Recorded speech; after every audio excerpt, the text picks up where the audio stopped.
Welcome to the Genius Factory. Enjoy the video. You start by gathering precise tools and confirming what you measure. Use a caliper or micrometer to take the width and height or diameter in millimeters.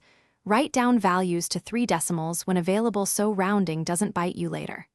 Once done, identify the shape: rectangle, circle, or irregular cross-section, because the formula changes. Make sure to note measurement points and whether you measured inside or outside dimensions, so your area calculation uses the correct numbers immediately.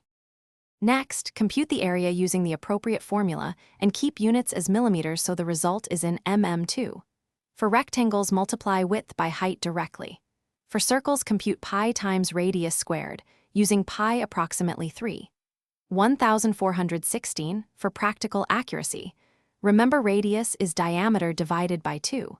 For an irregular section, break it into rectangles and triangles, sum their areas, or use a digital planimeter or CAD cross-section tool to integrate.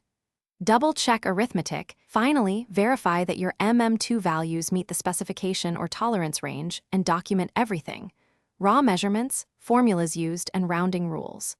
Once done, cross-check by recalculating or using a second method like CAD area or a physical template.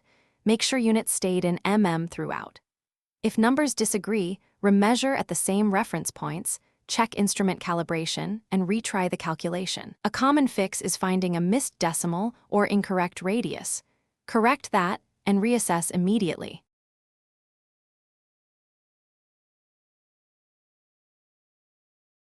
Thanks for watching. If you found this helpful, don't forget to like and subscribe.